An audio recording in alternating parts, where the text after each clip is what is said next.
The Art of War. In the world of literature, few books have been as remarkably utilized as Sun Tzu's The Art of War. An ancient text, written over 2,000 years ago and imbued with Eastern philosophy, has garnered enthusiastic admiration from Western readers. It is praised as a manual of wisdom that brings success in all aspects of life. Although originally written with the primary purpose of training generals and soldiers in battle, the principles of the art of war have long transcended conventional military theory. Its theories are widely applied in economics, diplomacy, management, sports competitions, and negotiation strategies. This is likely because the art of war contains not only military theories but also psychology, philosophy, and law, all presented in an extremely concise and succinct form. The entire book, with less than 8,000 original characters, is divided into 13 chapters. For each reader, The Art of War is always personalized, becoming an individual handbook. Everyone finds their own treasure in The Art of War. Generals find in it strategies for managing troops, turning defeat into victory, and achieving ultimate results. Managers discover methods for maintaining team discipline, motivating colleagues, and building a cohesive and strong group. Leaders see in the art of war succinct guidelines for societal governance, internal and external policies. Even startup entrepreneurs find fresh encouragement to venture into the challenging business world full of deep schemes and strategies. The Art of War consists of 13 chapters. Chapter 1, Laying Plan. Chapter 2, Waging War. Chapter 3, Attack by Stratagem. Chapter 4, Tactical Dispositions. Chapter 5, Use of Energy. Chapter 6, Weak Points and Strong. Chapter 7, Maneuvering. Chapter 8, Variation in Tactics. Chapter 9, The Army on the March. Chapter 10, Terrain. Chapter 11, The 9 Situations. Chapter 12, Attack by Fire. Chapter 13, Use of Spies. Please stay tuned and listen. Chapter 1, Laying Plan. Sun Tzu said, "War is a matter of vital importance to the state, a matter of life or death, the road either to survival or to ruin. Hence, it is imperative to study it thoroughly. Therefore, analyze and compare the conditions of both sides according to the following 5 factors, so as to assess the outcome of the war. 1. The moral law. 2. Heaven. 3. Earth. 4. The commander. 5. Method and discipline." The moral law causes the people to be in complete accord with their ruler, so that they will follow him regardless of their lives, undismayed by any danger. Heaven signifies night and day, cold and heat, times and seasons.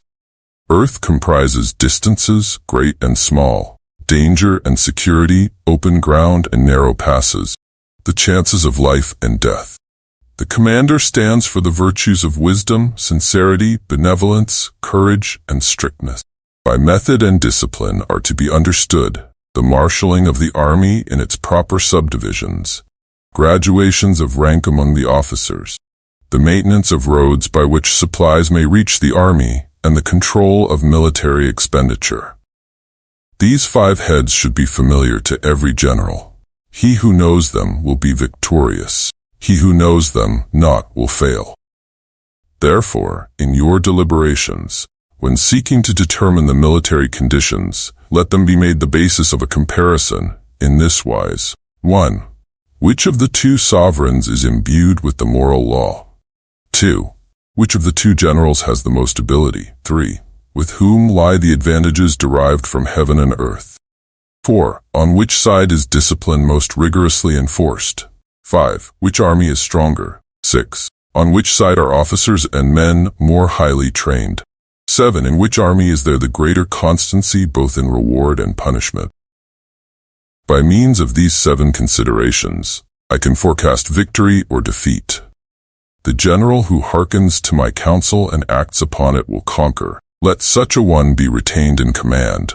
The general who hearkens not to my counsel nor acts upon it will suffer defeat. Let such a one be dismissed. While heading the profit of my counsel, avail yourself also of any helpful circumstances over and beyond the ordinary rules. According as circumstances are favorable, one should modify one's plan. All warfare is based on deception. Hence, when we are able to attack, we must seem unable. When using our forces, we must appear inactive. When we are near, we must make the enemy believe we are far away. When far away, we must make him believe we are near. Hold out baits to entice the enemy. Feign disorder and crush him. If he is secure at all points, be prepared for him. If he is in superior strength, evade him. If your opponent is of choleric temper, seek to irritate him. Pretend to be weak, that he may grow arrogant. If he is taking his ease, give him no rest. If his forces are united, separate them. Attack him where he is unprepared, appear where you are not expected. These military devices leading to victory must not be divulged beforehand. Now the general who wins a battle makes many calculations in his temple where the battle is fought. The general who loses a battle makes but few calculations beforehand. Thus do many calculations lead to victory, and few calculations to defeat. How much more no calculation at all? It is by attention to this point that I can foresee who is likely to win or lose. Chapter 2. Waging War. Sun Tzu said, "The general principle in the use of military forces involves mobilizing 1,000 chariots, 1,000 heavy wagons, and an army of 100,000 troops, and transporting provisions over 1,000 li. Such a large-scale operation incurs significant costs at the front and in the rear, including expenses for guests and envoys, the maintenance of equipment, and the expenditure of gold amounting to 1,000 ounces per day. Only then can an army of 100,000 be dispatched. Deploying such a massive force requires swift victories. Prolonged campaigns exhaust the army, diminish morale, and drain resources. Protracted sieges wear out the soldier's strength and strain the nation's finances. When the troops are fatigued and their spirits low, even the wisest leaders cannot salvage the situation. Thus, in waging war, it is crucial to avoid unnecessary delays. A protracted conflict benefits no one. Those unfamiliar with the drawbacks of prolonged warfare fail to recognize the advantages of swift victories. Competent commanders ensure that their troops do not need to be recalled or resupplied excessively. They source their provisions locally and rely on the enemy's resources. This approach ensures that the army is well fed and supplied. The impoverishment of a nation due to military campaigns is often a result of transporting supplies over long distances. This causes the prices of goods to rise around the army's location, depleting the wealth of the populace and leading to increased taxation. As resources dwindle and financial strain mounts, households across the land are left destitute, with significant portions of wealth and resources consumed. Therefore, astute generals source provisions from the enemy. Capturing a measure of the enemy's grain or forage is worth much more than what is transported from home. To motivate troops to fight vigorously, instill a sense of hatred for the enemy and reward them with the enemy's plunder. When capturing enemy chariots, reward those who seized them first. Integrate the chariots into your own forces, and treat prisoners well to strengthen your position. Hence, the essence of waging war is to achieve swift victories, not prolonged campaigns. A skillful commander is a guardian of the state and a protector of the nation's safety. If you're enjoying this content, take a moment to hit the subscribe button so you won't miss any exciting videos from Bookwise. Chapter 3. Attack by Stratagem. Sun Tzu said, "In the art of war, the best strategy is to take the enemy's country whole and intact. To shatter and destroy it is not so good. It is better to capture an entire army than to destroy it, to capture a regiment, detachment, or a company whole than to destroy them.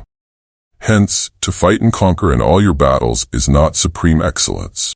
Supreme excellence consists in breaking the enemy's resistance without fighting. Thus, the highest form of generalship is to thwart the enemy's plans. The next best is to prevent the junction of the enemy's forces. The next in order is to attack the enemy's army in the field.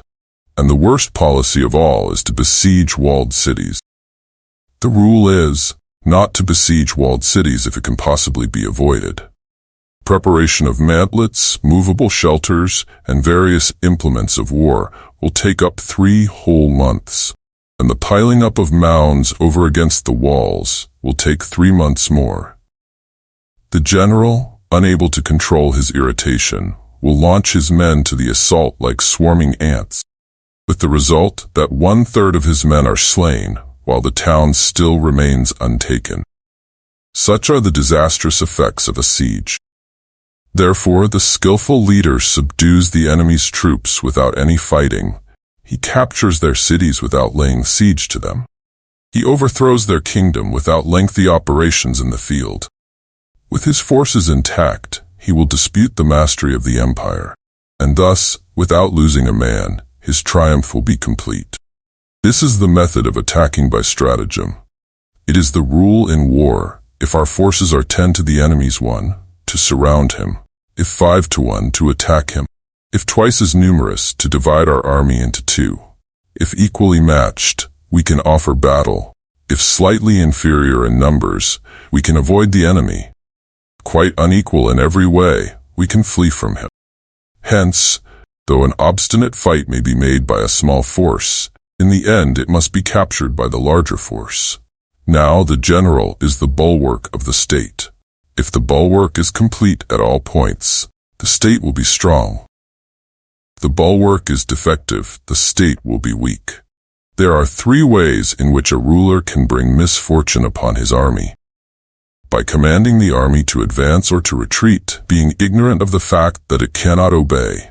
This is called hobbling the army. By attempting to govern an army in the same way as he administers a kingdom, being ignorant of the conditions which obtain in an army.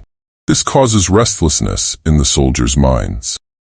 By employing the officers of his army without discrimination, through ignorance of the military principle of adaptation to circumstance.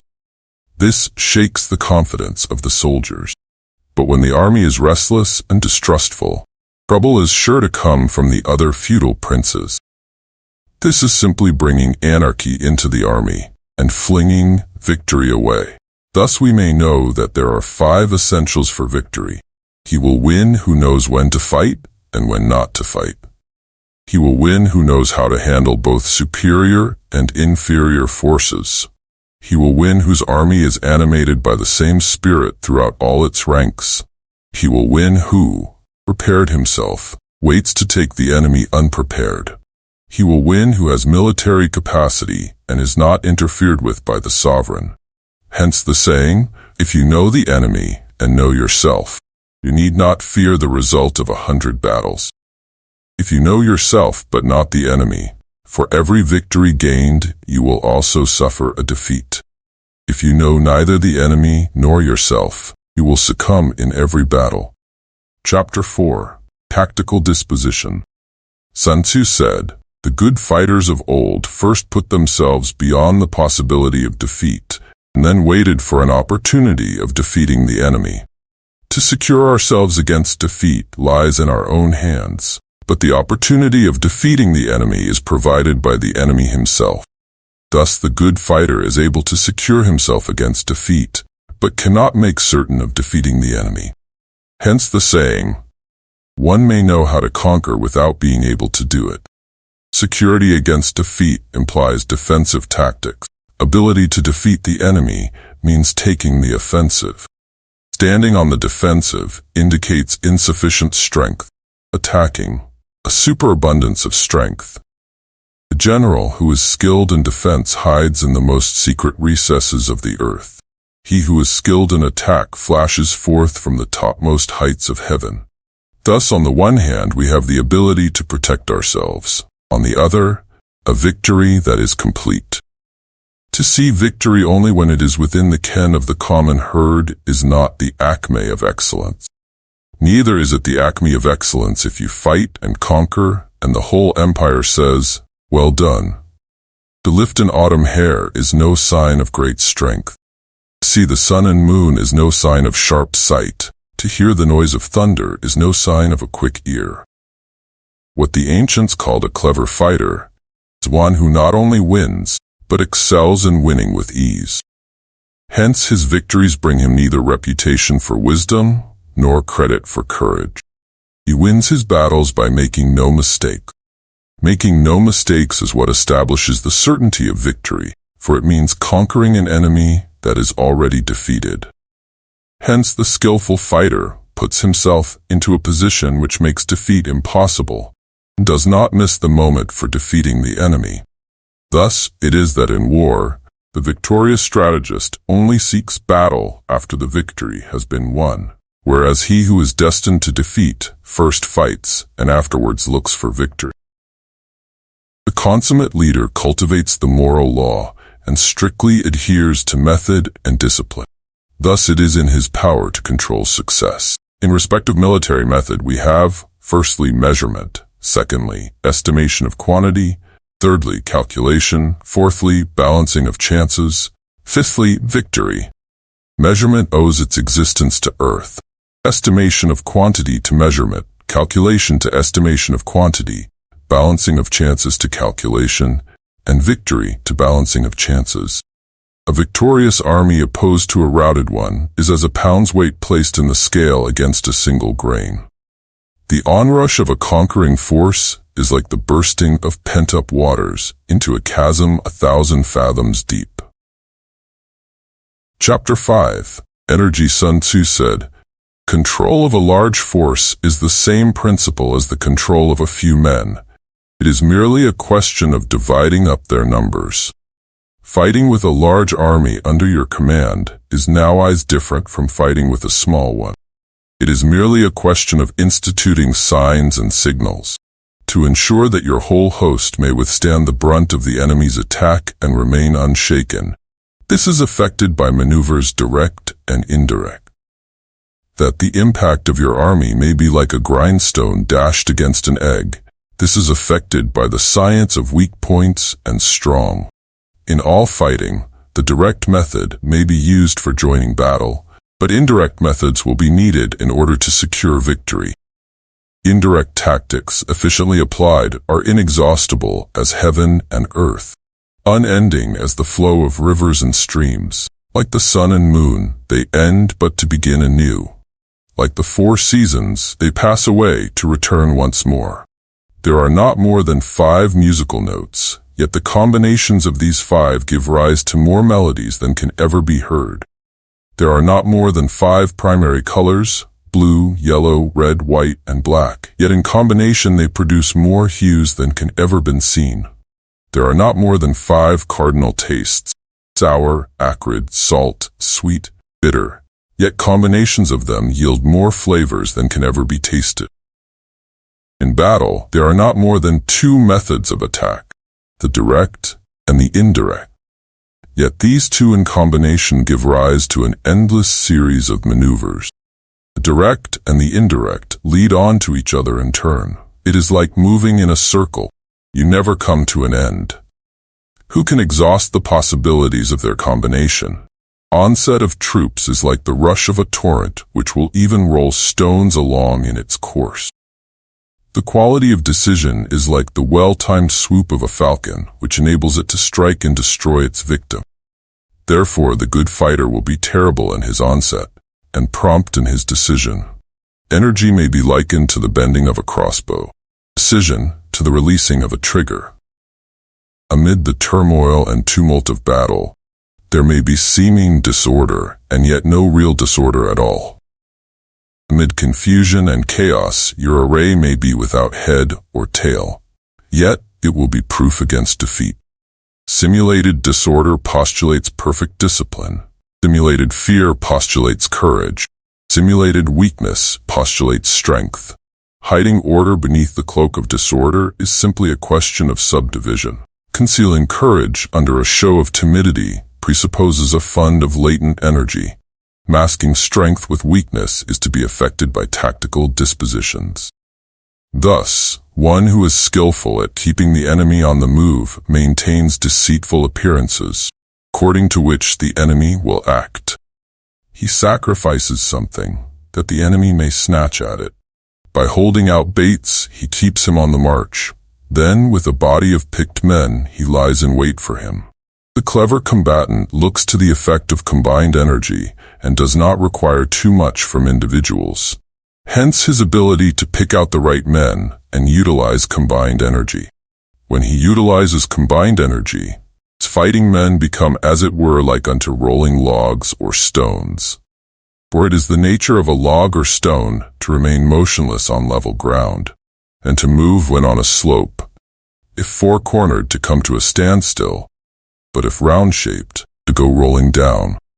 Thus the energy developed by good fighting men is as the momentum of a round stone rolled down a mountain thousands of feet in height. So much on the subject of energy. Chapter 6. Weak Points and Strong. Sun Tzu said, "Whoever is first in the field and awaits the coming of the enemy, be fresh for the fight. Whoever is second in the field and has to hasten to battle will arrive exhausted." Therefore, the clever combatant imposes his will on the enemy, but does not allow the enemy's will to be imposed on him. By holding out advantages to him, he can cause the enemy to approach of his own accord. Or, by inflicting damage, he can make it impossible for the enemy to draw near. If the enemy is taking his ease, he can harass him. If well supplied with food, he can starve him out.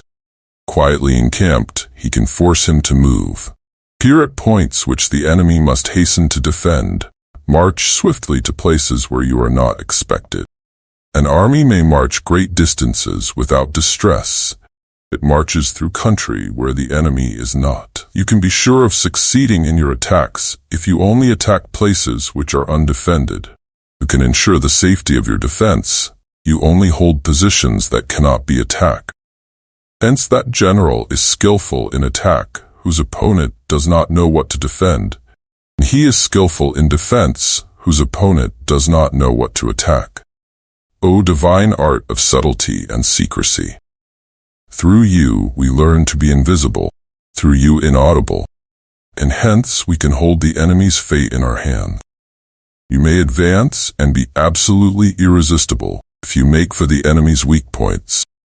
You may retire and be safe from pursuit if your movements are more rapid than those of the enemy.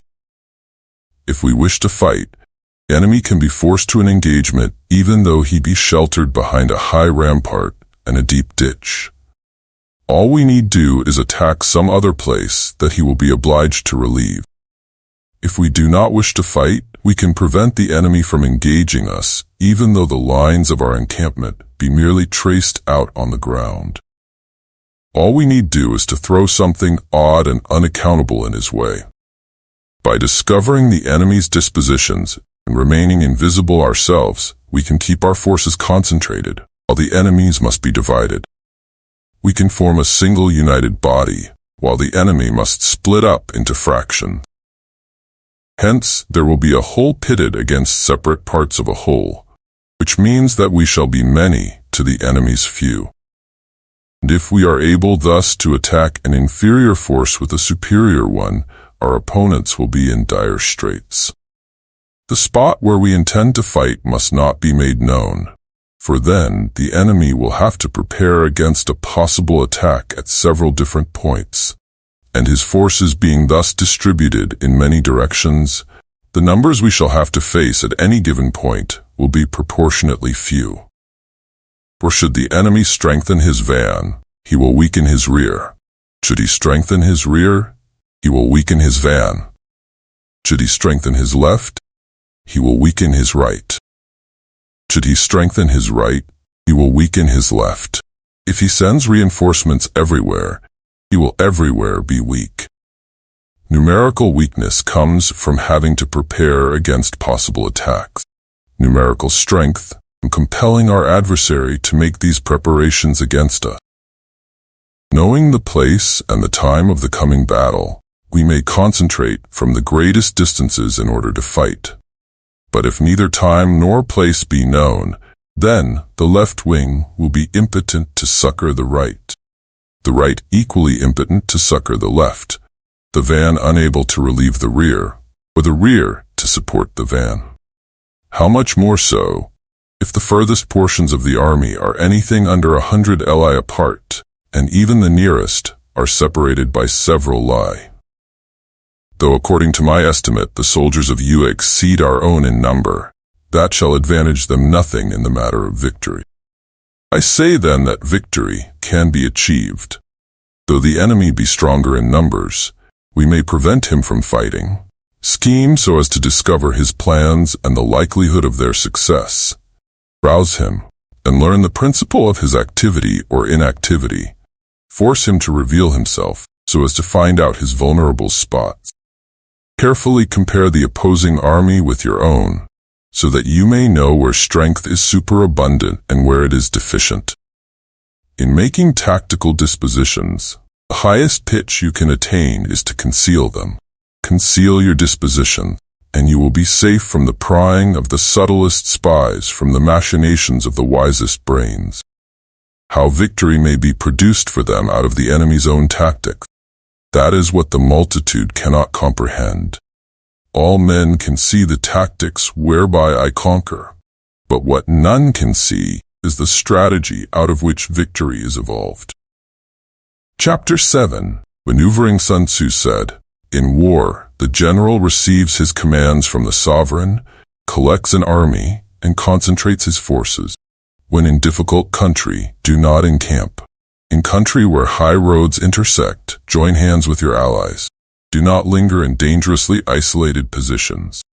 In hemmed-in situations, you must resort to stratagem. In desperate position, you must fight. There are roads which must not be followed, armies which must not be attacked, towns which must not be besieged, positions which must not be contested, and commands of the sovereign which must not be obeyed." The general who thoroughly understands the advantages that accompany variation of tactics knows how to handle his troops. The general who does not understand these may be well acquainted with the configuration of the country, yet he will not be able to turn his knowledge to practical account.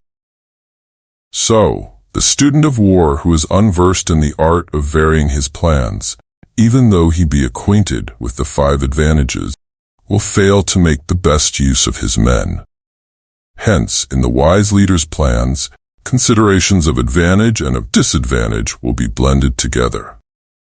If our expectation of advantage be tempered in this way, we may succeed in accomplishing the essential part of our schemes. If, on the other hand, in the midst of difficulties we are always ready to seize an advantage, we may extricate ourselves from misfortune. Reduce the hostile chiefs by inflicting damage on them, and make trouble for them, and keep them constantly engaged. Hold out specious allurements, and make them rush to any given point.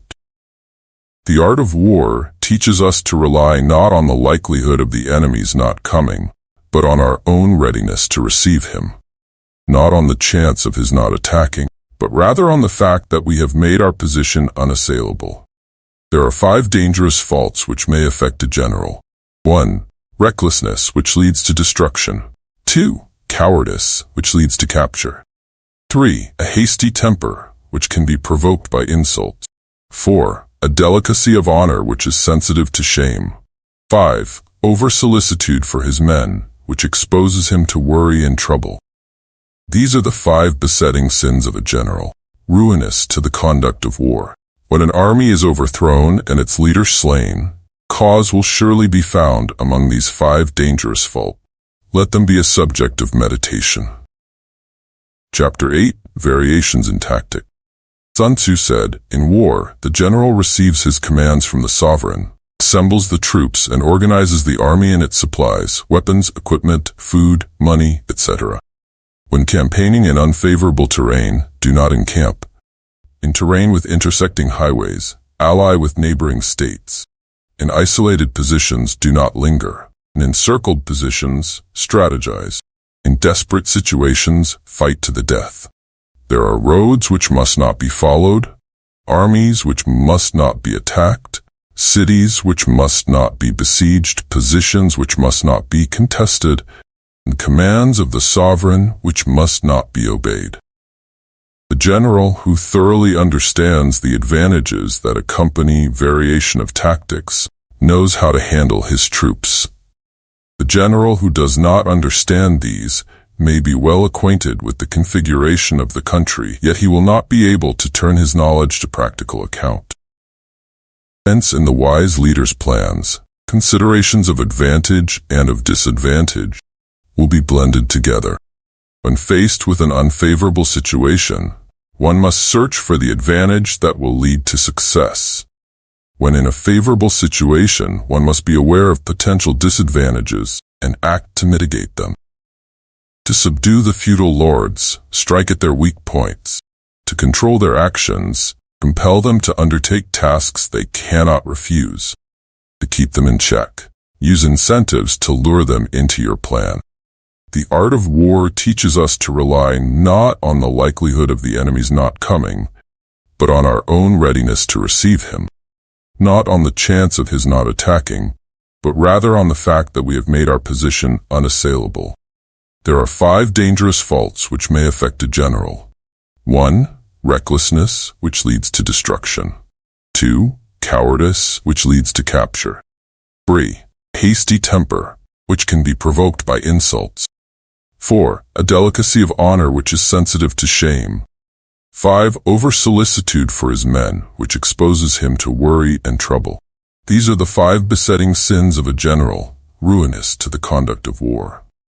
When an army is overthrown and its leader slain, cause will surely be found among these 5 dangerous faults. Let them be a subject of meditation. Chapter 9. The Army on the Marches. Sun Tzu said, "When employing troops in various terrains and evaluating the enemy's situation, heed the following. In mountainous regions, rely on valleys with water and grass. Set up camp on elevated ground facing the sunlight. If the enemy holds the heights, do not ascend to attack. When crossing rivers, establish your camp far from the banks. Should the enemy cross the river to attack, do not engage them in midstream. Instead, strike once half their forces have crossed, gaining the advantage. If a decisive battle is intended, position your forces near the river. Camps near the river should be on high ground facing the sunlight, and never attack upstream. In salt marshes, stay near areas with water and grass, positioning your back to groves of trees. On plains, occupy open spaces with high ground on your right and rear, with low ground in front. These methods of encampment enabled the Yellow Emperor to defeat 4 other sovereigns. Always camp in high, dry places, avoiding damp areas, choose sunny spots over dark ones, and ensure proximity to grass and water with accessible supply routes to prevent illness among your troops, ensuring victory. When moving through regions with hills, embankments, and dikes, secure the advantageous ground on the right side, utilizing the terrain's benefit. Heavy rain upstream will raise river levels. Avoid crossing until waters recede. Rapidly move through perilous terrains such as ravines, confined valleys, enclosed areas, and marshes. When encountering these terrains, do not linger, and let the enemy stay close by while you take positions that make them expose their back to these terrains. When traversing areas with abundant natural hazards and obstructions like marshes and dense foliage, exercise caution as these are prime spots for enemy ambushes. If the enemy remains still when near, they likely occupy advantageous ground. If they provoke combat from a distance, they seek to lure you forward. Occupying advantageous flat ground suggests they have secured favorable terrain. Trembling trees indicate an enemy's quiet approach. Obstacles in tall grass suggest intentional traps. Startled birds and fleeing animals imply approaching enemy troops. Rising dust columns that are sharp suggest chariots. Broad, dispersed dust indicates infantry. Scattered, small dust clouds signify foraging parties. Intermittent, sparse dust suggests encampment. Courteous envoys with increased military activity signal impending attack. Assertive yet retreating envoys suggest preparation for withdrawal. Swift chariots on flanks imply battle formation. Suing for peace without having lost means plotting. Hastily arranging ranks signals an imminent attack. Feigned movements by the enemy imply allure. Soldiers leaning on weapons imply hunger. Those collecting water and drinking before returning signal thirst. Not seizing apparent gains indicates weariness. Birds settling on camps indicate abandonment. Nighttime alarm signifies fear. Disorganized troops reflect ineffective leadership. Lowered standards and irregular movement indicate confusion. Impatient and easily angered officers suggest exhaustion. Horses fed grain, slaughtered for food, abandoned cooking utensils, and returning soldiers indicate desperation. Whispering soldiers denote discontent with leadership. Repeated rewards reflect lack of options, while excessive punishments indicate distress. Initially fierce, yet later timid leaders show incompetence. Attempts to appease with bribes indicate a plea for peace. Hostile displays without engagement signal deceit. Careful observation is required. Engaging the enemy does not rely on superior numbers. Success comes from careful preparation, evaluating situations, and securing the loyalty and confidence of subordinates.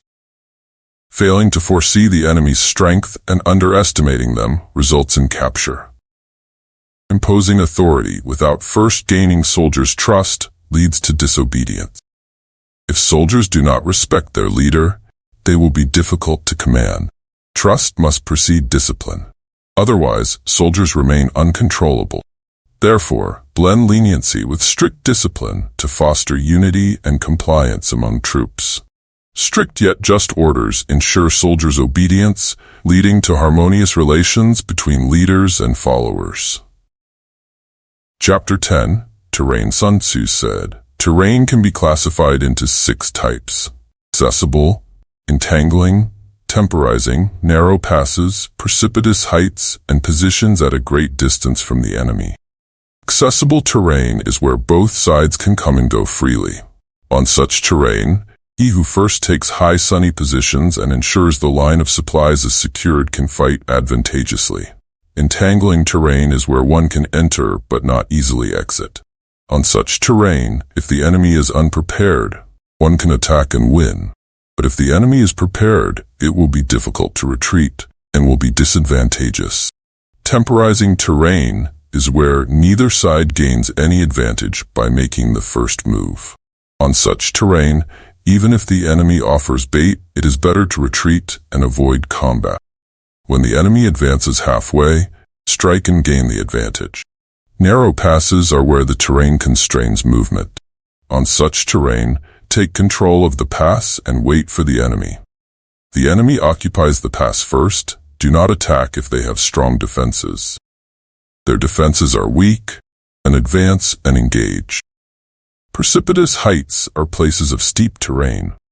If you occupy such terrain first, stay on higher ground and wait for the enemy. The enemy occupies it first, withdraw and avoid combat. Positions at a great distance from the enemy are where both sides are equally disadvantaged. On such terrain, avoid engaging in battle, as the outcome is uncertain. These are the 6 types of terrain, and knowing how to adapt to them is essential for a general. Failing to understand these types of terrain can lead to disastrous consequences. Principles of military operations include 6 scenarios of defeat: flight, insubordination, collapse, ruin, disorganization, and rout. These failures arise from the misjudgment of the general, not from natural disasters. Flight occurs when the strength is equal, but the commander's orders are weak and indecisive. Insubordination arises when the soldiers are strong, but their officers are weak. Collapse happens when the higher officers are angry and insubordinate, and they meet the enemy without a plan. Ruin ensues when a weak commander leads a poorly disciplined army into battle. Disorganization results from a commander being unable to maintain order, leading to chaos in the ranks. Rout occurs when the general, unable to see the strengths and weaknesses of the enemy, sends his troops into hopeless situations. These 6 scenarios are the sources of defeat. Understanding them is crucial for any commander. Terrain is an assistant to military operations. Understanding the strategic advantages of different terrains is essential for victory. After evaluating the situation and determining the potential for victory, even if the ruler orders against it, the general should go ahead and fight. If a battle is certain to end in defeat, even if the ruler commands to fight, the general should avoid combat. This independence in decision-making ensures the country's safety and prosperity. Treat your soldiers as your children, and they will follow you into the deepest valleys. Regard them as your beloved sons, and they will stand by you even unto death. If soldiers are treated indulgently but not strictly disciplined, they will be like spoiled children, useless for any practical purpose. If you know both your own troops and the enemy's capabilities, you can ensure victory.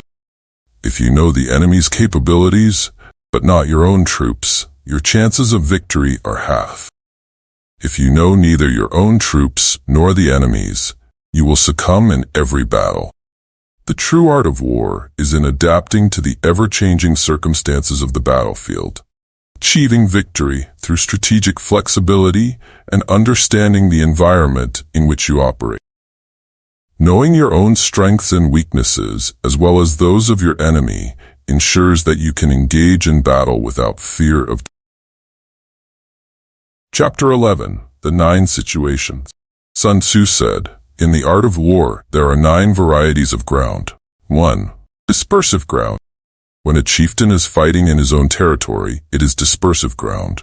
2. Facile ground. When he has penetrated into hostile territory, but to no great distance, it is facile ground. 3. Contentious ground. Ground the possession of which imports great advantage to either side. Contentious ground. 4. Open ground. Ground on which each side has liberty of movement is open ground. 5. Ground of intersecting highways. Ground which forms the key to 3 contiguous states, so that he who occupies it first has most of the empire at his command, is a ground of intersecting highways. 6. Serious ground. When an army has penetrated into the heart of a hostile country, leaving a number of fortified cities in its rear, it is serious ground. 7. Difficult ground. Mountain forests, rugged steeps, marshes and fens, all country that is hard to traverse. 8. Hemmed-in ground. Ground which is reached through narrow gorges and from which we can only retire by tortuous paths, so that a small number of the enemy would suffice to crush a large body of our men. 9. Desperate ground. Ground on which we can only be saved from destruction by fighting without delay. Therefore, on dispersive ground, fight not. On facile ground, halt not. On contentious ground, attack not. On open ground, do not try to block the enemy's way. On the ground of intersecting highways, join hands with your allies.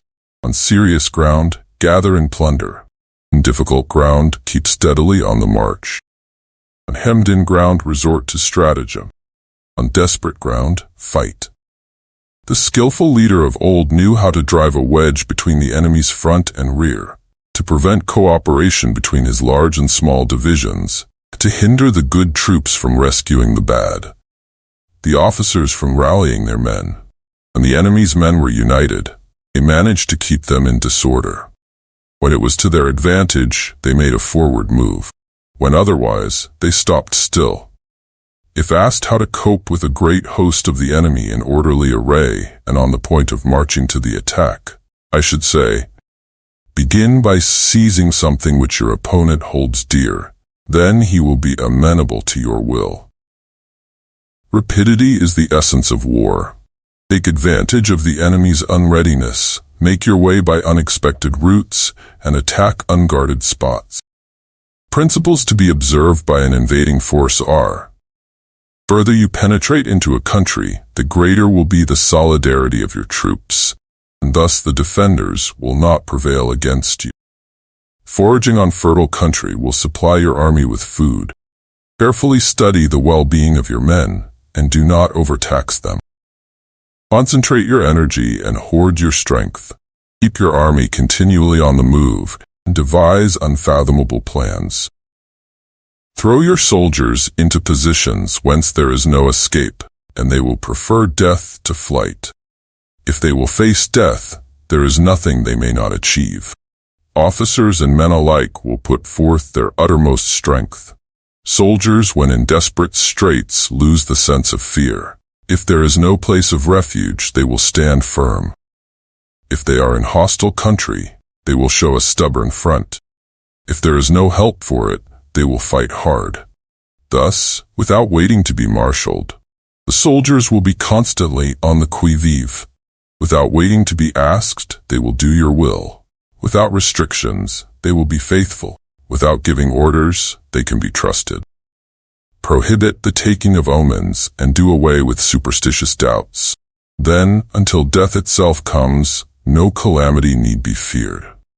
If our soldiers are not overburdened with money, it is not because they have a distaste for riches. Their lives are not unduly long. It is not because they are disinclined to longevity.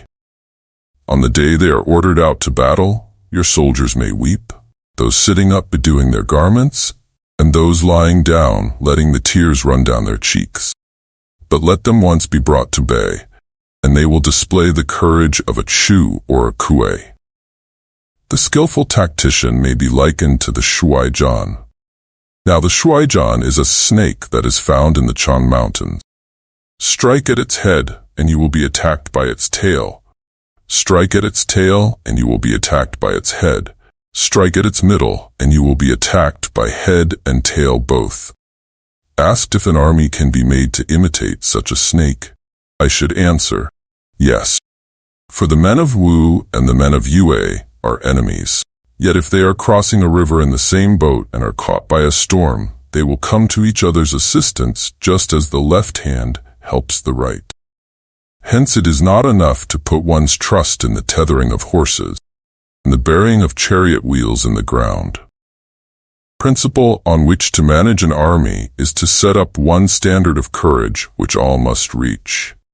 How to make the best of both strong and weak, that is a question involving the proper use of ground. Thus, the skillful general conducts his army just as though he were leading a single man willy-nilly by the hand. It is the business of a general to be quiet and thus ensure secrecy, upright and just, and thus maintain order. He must be able to mystify his officers and men by false reports and appearances, and thus keep them in total ignorance. By altering his arrangements and changing his plans, keeps the enemy without definite knowledge. By shifting his camp and taking circuitous routes, he prevents the enemy from anticipating his purpose.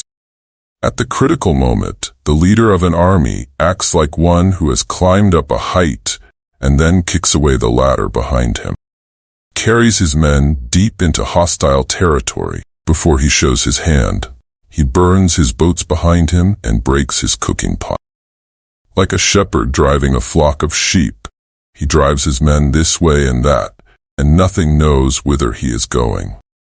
To muster his host and bring it into danger. This may be termed the business of the general. The different measures suited to the 9 varieties of ground, the expediency of aggressive or defensive tactics, and the fundamental laws of human nature. These are things that must most certainly be studied. When invading hostile territory, the general principle is that penetrating deeply brings cohesion. Penetrating but a short way means dispersion. When you leave your own country behind and take your army across neighborhood territory, you find yourself on critical ground. When there are means of communication on all 4 sides, the ground is one of intersecting highways. When you penetrate deeply into a country, it is serious ground. When you penetrate but a little way, it is facile ground. When you have the enemy's strongholds on your rear and narrow passes in front, it is hemmed-in ground. When there is no place of refuge at all, it is desperate ground. Therefore, on dispersive ground, I would inspire my men with unity of purpose. On facile ground, I would see that there is close connection between all parts of my army. On contentious ground, I would hurry up my rear. On open ground, I would keep a vigilant eye on my defenses. On ground of intersecting highways, I would consolidate my alliances. On serious ground, I would try to ensure a continuous stream of supplies. On difficult ground, I would keep pushing on along the road. On hemmed-in ground, I would block any way of retreat. On desperate ground, I would proclaim to my soldiers the hopelessness of saving their lives. For it is the soldier's disposition to offer an obstinate resistance when surrounded, to fight hard when he cannot help himself, and to obey promptly when he has fallen into danger. We cannot enter into alliances until we are acquainted with the designs of our neighbors. We are not fit to lead an army on the march unless we are familiar with the face of the country, its mountains and forests, its pitfalls and precipices, its marshes and swamps. We shall be unable to turn natural advantage to account unless we make use of local guides. To be ignored of any one of the following 4 or 5 principles does not befit a warlike prince. When a warlike prince attacks a powerful state, his generalship shows itself in preventing the concentration of the enemy's forces. He overawes his opponents, and their allies are prevented from joining against him. Hence he does not strive to ally himself with all and sundry, nor does he foster the power of other states. He carries out his own secret designs, keeping his antagonists in awe. Thus he is able to capture their cities and overthrow their kingdoms. Bestow rewards without regard to rule, issue orders without regard to previous arrangements, and you will be able to handle a whole army as though you had to do with but a single man. Confront your soldiers with the deed itself. Never let them know your design. When the outlook is bright, bring it before their eyes, but tell them nothing when the situation is gloomy. Place your army in deadly peril, and it will survive. Plunge it into desperate straits, and it will come off in safety. For it is precisely when a force has fallen into harm's way that it is capable of striking a blow for victory. Success in warfare is gained by carefully accommodating ourselves to the enemy's purpose. By persistently hanging on the enemy's flank, we shall succeed in the long run in killing the commander-in-chief. This is called ability to accomplish a thing by sheer cunning. On the day that you take up your command, block the frontier passes, destroy the official tallies, and stop the passage of all emissaries. Be stern in the council chamber, so that you may control the situation. If the enemy leaves a door open, you must rush in. Forestall your opponent by seizing what he holds dear, and subtly contrive to time his arrival on the ground. Walk in the path defined by rule, and accommodate yourself to the enemy until you can fight a decisive battle. At first, then, exhibit the coyness of a maiden, until the enemy gives you an opening. Afterwards, emulate the rapidity of a running hare, and it will be too late for the enemy to oppose you. Chapter 12. The Attack by Fire. Sun Tzu said, "There are 5 ways of attacking with fire. 1. The first is to burn personnel in their camp. 2. The second is to burn their supplies. 3. The third is to burn their equipment. 4. The fourth is to burn their arsenals. 5. The fifth is to use fire to disrupt their formations and create chaos. When using fire, one must have suitable conditions and prepare the necessary materials. To ignite a fire, one must wait for the right weather and choose the proper day. The ideal weather is when it is dry and hot. The favorable days are those when the moon is in the constellations of the sieve, the wall, the wing, or the crossbar. These days are characterized by strong winds. When employing fire attacks, one must adapt according to the 5 situations. 1. The fire is ignited inside the enemy camp. Respond quickly from the outside. 2. If the enemy remains calm despite the fire, wait and do not attack. 3. The fire reaches its peak and you can penetrate, then move in. If not, back. 4. If the fire is set from outside the enemy's position, coordinate your attack when the time is right. 5. The wind is blowing towards you. Do not launch an attack from downwind. When the wind is strong during the day, it usually calms down at night. Commanders must understand these 5 types of fire attack situations and calculate the timing and direction carefully to safeguard their own forces. Using fire in attacks is clear and visible, while using water to support attacks is strong and forceful. Water can be used to block the enemy, but it cannot be used to seize their resources. To ensure victory in warfare, one must reward soldiers for their efforts. Without rewarding them, retaining the army in enemy territory will only lead to unnecessary expenses and inefficiency. Thus, a wise ruler considers these factors, and a skilled general ensures that soldiers' efforts are acknowledged. Do not initiate a military campaign if there is no benefit, and do not engage in warfare out of anger. A ruler should not mobilize an army out of rage, and a general should not provoke battles out of resentment. If it is advantageous for the nation, then wage war. If not, refrain from it. Anger can turn into joy, and resentment can turn into happiness, but a destroyed nation cannot be restored, and the dead cannot be brought back to life.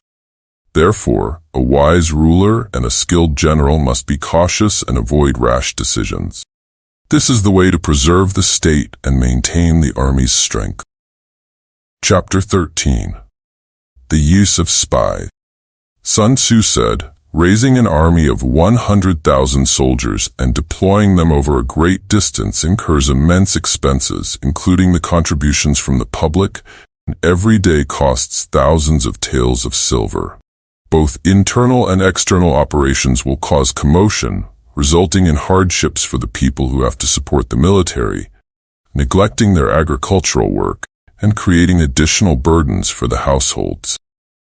This can extend to the loss of over 700,000 families. To pursue such a long-term campaign for the sake of a single day's advantage, without rewarding and recognizing the contributions of spies, failing to understand the enemy's situation, is the height of inhumanity. Such a commander is unworthy of leading his troops and is unfit to be the sovereign's advisor or to secure victory.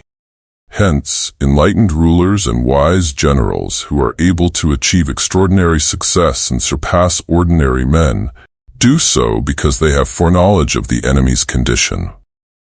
This foreknowledge cannot be obtained from ghosts and spirits, cannot be inferred from past events, and cannot be calculated from the stars and planets, but must be obtained from those who know the enemy's situation.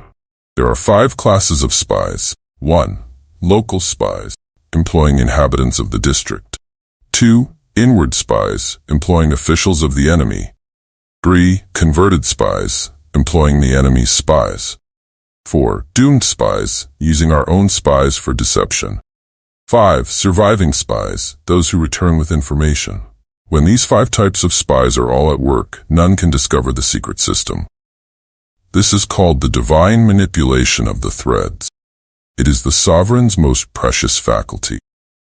Local spies are recruited from the inhabitants of a locality. Inward spies are officials of the enemy. Converted spies are enemy spies who are used for our purposes.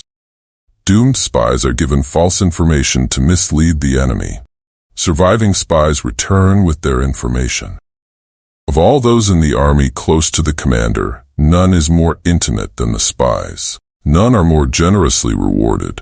None are more secretive.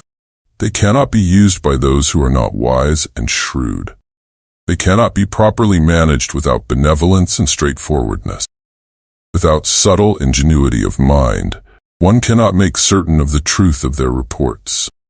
Be subtle, and use your spies for every kind of business. If a spy's activity is leaked before the intended time, he must be put to death along with the man who leaked the information. Whenever you are about to attack an army, you must know the identities of the general in command, his staff, gatekeepers, and the sentries. You must instruct your spies to ascertain these facts. The converted spy is the most important of all to work with, and should be treated generously. With the enemy's converted spies, we can learn about the enemy's plans and supplement the activities of our own local and inward spies. Through the converted spy, we can also manipulate the enemy's doomed spies to convey false information. Finally, through the converted spy, we can obtain information from the surviving spies. It is essential for the commander to know these 5 kinds of espionage work.